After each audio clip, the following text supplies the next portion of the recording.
Welcome back, Halo followers. This is Ron, and today I want to talk about Halo coming to Nintendo Switch. Yeah, believe it or not, Halo may actually be coming to Nintendo consoles, or at least the Switch. So, a circulating rumor recently, very recently, like yesterday, suggests that Xbox One games may soon be playable on the Nintendo Switch and smartphones. Yeah, that Android or iPhone, you might be able to play games on there soon.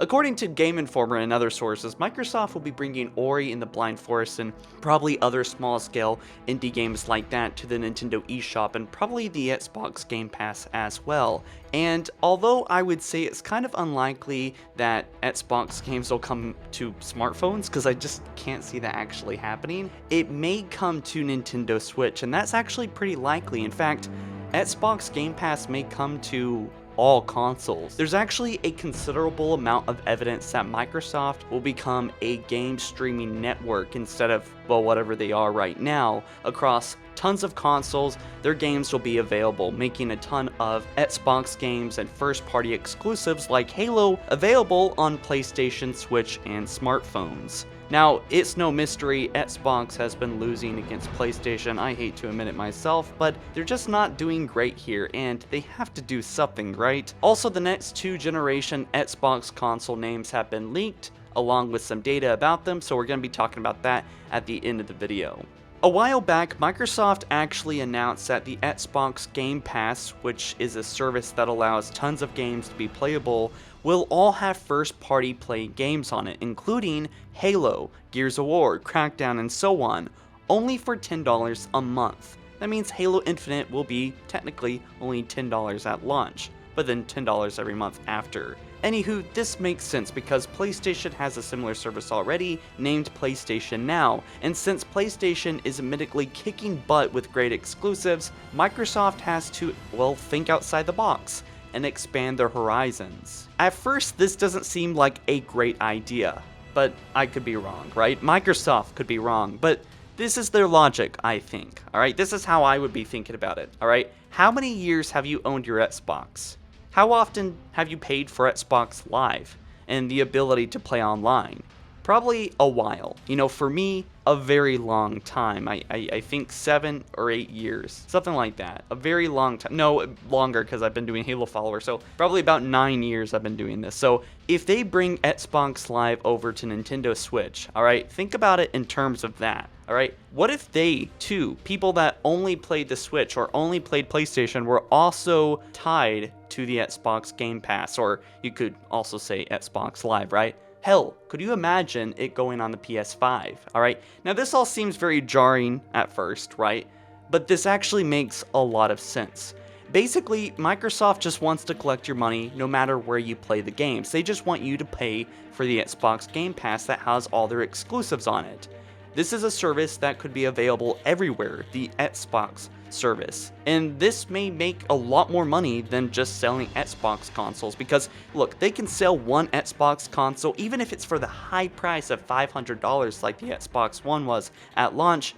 It may make more sense for them to reach out to other markets, the millions and millions and millions of people that have Switches and PS4s that don't have an Xbox, and kind of lure them in with the Xbox Game Pass, a monthly fee. Even though they don't have the Xbox console, they're ultimately going to be paying for one as the years go on if they become a subscriber for a long period.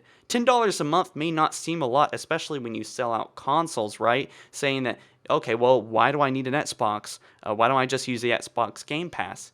Exactly. You know, it certainly comes with that big consequence, but there's probably a lot more ground to be made with Microsoft selling out their exclusives at the consequence of having the Xbox being kind of like an open platform at this point because, you know, the exclusives just really aren't there anymore, right? Well, let's say you have the Xbox Game Pass on the Switch for 3 years. That's $360. Plus, I'm thinking that it doesn't include the Xbox Live price, which is around $700 with that amount of time if you go the cheap route. So, yeah, that's a lot more than, let's say, someone like me that just plays Halo and buys the Xbox One console, right? So that is a lot of money to look at. Especially if, let's just say I'm a person that is never going to buy an Xbox and sees the Xbox Game Pass available to me, well, I might just buy And it's not that unlikely either, right? Microsoft CEO already confirmed that the Xbox Game Pass will be coming to PC at some point. Although it's not confirmed when, it's certainly confirmed. And let's not forget Xbox Play Anywhere, which is the ability to play on PC or Xbox. And you only have to pay for the title once, so if you buy it on an Xbox, for example, if you buy Halo Wars 2 on Xbox, you can play it on your Windows 10 device, which promotes Windows 10. That makes a lot of sense, but this also means that it syncs with your progress in the cloud. So if you buy Halo Infinite on your PC, then you want to play on your Xbox in the other room, it should pick up where you left off as far as game saves, add-ons, achievements, and unlocks go. Plus, the title Xbox Play Anywhere implies that it's playable anywhere, and right now it's just PC and Xbox, so I'm pretty sure that they set that title up because they plan to expand, dare I say, to PlayStation and Nintendo Switch.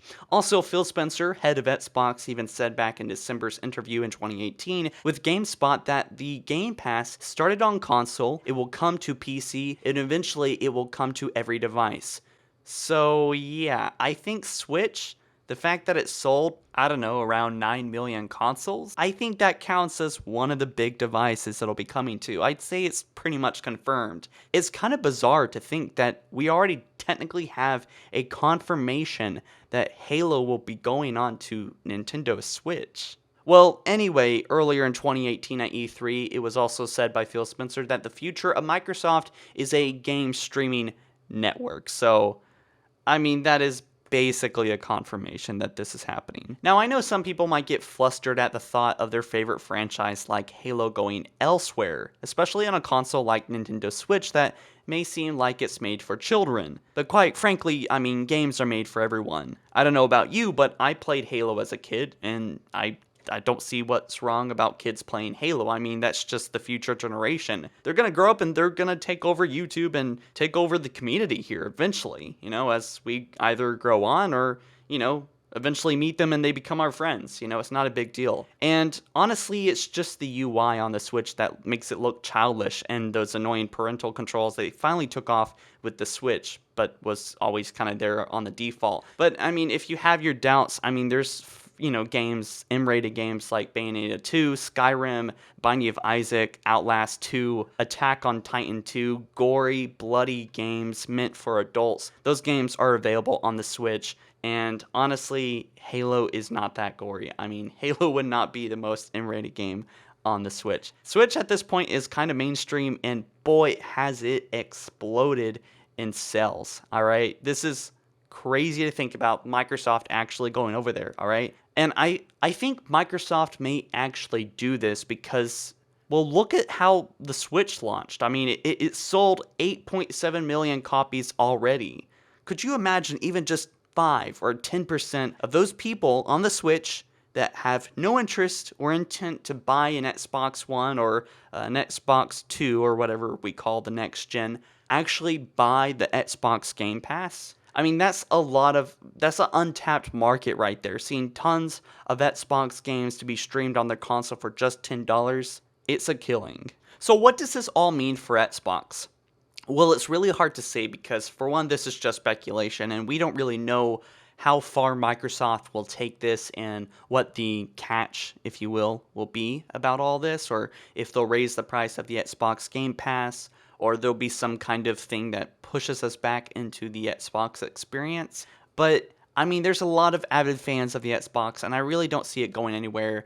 And as we're about to talk about, I don't think Xbox is going anywhere because there's already leaks of the new Xbox generation consoles. According to a large French gaming website, the new names of the Xbox consoles are codenamed Lockhart and Anaconda. Lockhart is the standard console, entry level, and Anaconda is the more powerful 4K and ramped up spec one, right?